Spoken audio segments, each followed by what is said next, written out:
Mesdames, messieurs, morte. La tête de l'Iran partie. Et pendant que le monde retient son souffle, pendant que les chancelleries occidentales font semblant de compatir, à Téhéran, on ne pleure pas, on aiguise. Le président iranien Massoud Pezeshkian vient de prononcer une phrase, une seule. Et cette phrase, elle ne ressemble pas à un communiqué de deuil, elle ressemble à une déclaration de guerre. Restez avec moi parce que ce que vous allez attendre dans les prochaines minutes, les grands médias ne nous vous diront pas. En passant, je m'appelle Franck, je suis jeune et je suis curieux. Je regarde ce monde avec des yeux qui refusent de se fermer. Il y a des grands frères qui ont déchiffré ce terrain avant moi. Des voix qui ont osé parler quand c'était inconfortable. Qui ont posé des questions quand on leur demandait de se taire. Je marche sur leur chemin et je m'engage à aller encore plus loin. Alors, situons-nous. L'ayatollah Ali Khamenei, le guide suprême de la République islamique d'Iran depuis plus de 3 décennies, a été assassiné. Khamenei, c'est qui exactement, vous allez me demander? C'est l'homme qui tenait les rênes du pays au-dessus même du président. En Iran, le guide suprême est aussi celui qui est au-dessus de tout. Au-dessus du parlement, au-dessus du gouvernement, il est la boussole idéologique, militaire et spirituelle de toute la nation iranienne. Son départ au repos éternel ne s'analyse pas comme la mort d'un chef d'État ordinaire. C'est un séisme. Et maintenant, la question qui déchire les couloirs du pouvoir mondial, c'est celle-ci.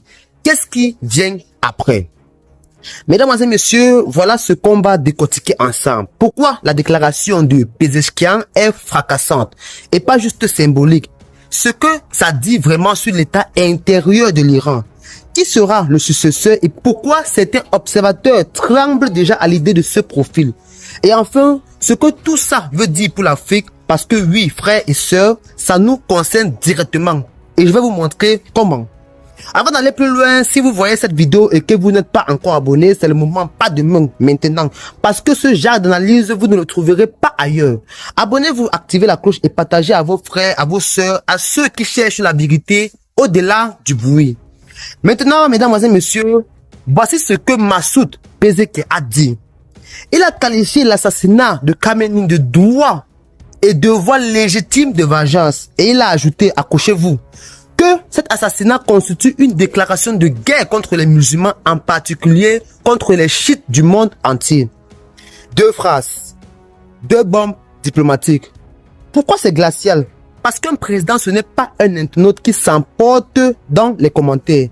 Quand un chef d'État utilise les mots droit, devoir, légitime, il est en train d'inscrire une intention dans le droit et dans la doctrine.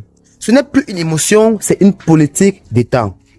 Vous comprenez, j'espère. La vengeance, ce n'est plus une réaction, elle devient une obligation constitutionnelle, elle devient institutionnelle. Mesdames et messieurs, voilà ce que ça veut dire concrètement. Avant cette déclaration, on pouvait imaginer que l'Iran allait réfléchir, calculer, peut-être temporiser, comme il a fait plusieurs fois par le passé face aux provocations israélo-américaines. On pouvait espérer une retenue tactique. Après cette déclaration, plus d'options. La riposte n'est plus un choix politique, elle est devenue une obligation morale et étatique. L'état-major iranien ne peut plus dire « on attend » parce que le président lui-même vient de tracer une ligne rouge publique. Et la question est de savoir qui perd dans ce scénario.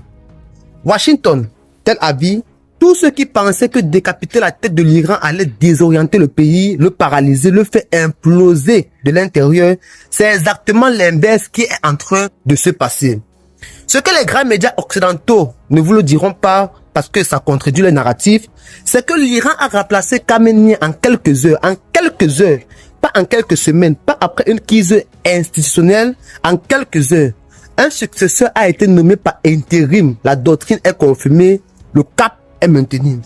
Les médias mainstream occidentaux vous vendent l'image d'un Iran chaotique en bout de course sur le point de s'effondrer. Mais ce qui vous cache, c'est la résilience sidérante d'un système qui a passé 40 ans à se préparer exactement à ce type de scénario. L'Iran a anticipé sa propre décapitation et il avait le plan B prêt. C'est ça la réalité, mesdames et messieurs. Et du côté d'Israël et des États-Unis, le silence calculé. Pas de triomphe officiel, pas de conférence de presse victorieuse. Pourquoi vous ne regardez pas? Parce qu'ils lisent la même déclaration de Pezeshkian que nous. Et ils réalisent que la partie qu'ils pensaient gagner viennent peut-être de s'ouvrir pour de bon. À Washington, des sources bien introduites évoquent une nervosité au sein des équipes de renseignement. L'opération était supposée de décourager l'Iran. Elle risque d'avoir produit l'effet exactement inverse. Souder le peuple iranien autour d'un devoir de vengeance que même les opposants au régime ne peuvent pas contester publiquement. Attendez, ils pensaient vraiment que ça allait se passer autrement? Non, mais sérieusement. Si vous êtes encore là, commentez juste un mot en bas, vengeance ou analyse. Ça m'aide à savoir que vous êtes avec moi et ça aide l'algorithme à pousser cette info à ceux qui en ont besoin.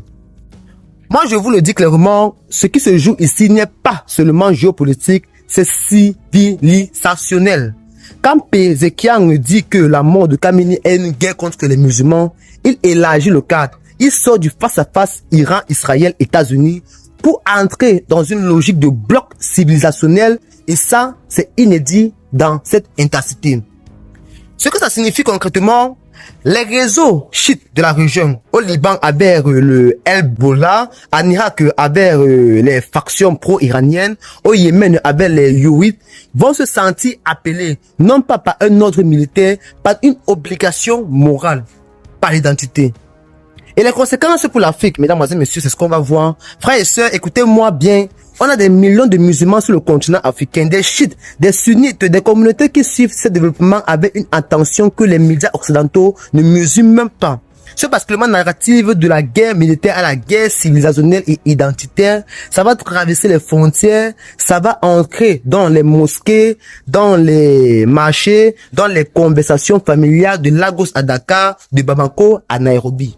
Et il y a une autre dimension que personne n'analyse franchement.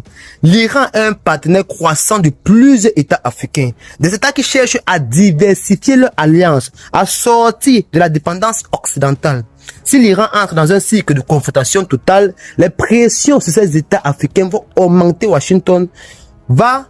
Les pressions, bien sûr, sur ces États africains vont augmenter. Washington va exiger des prises de position. L'Union européenne va conditionner ses aides.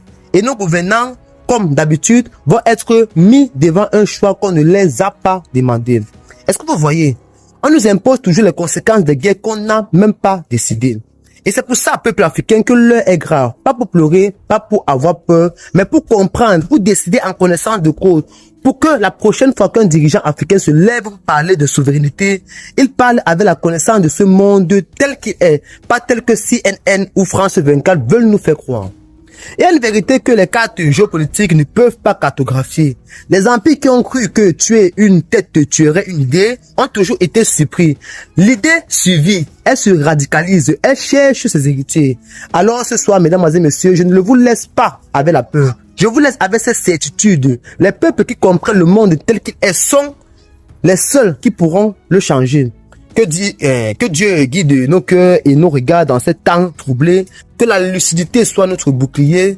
Car ici, c'était le Steve Franc et on se retrouve très bientôt avec encore plus de vérité à partager. Prenez soin de vous. À très bientôt.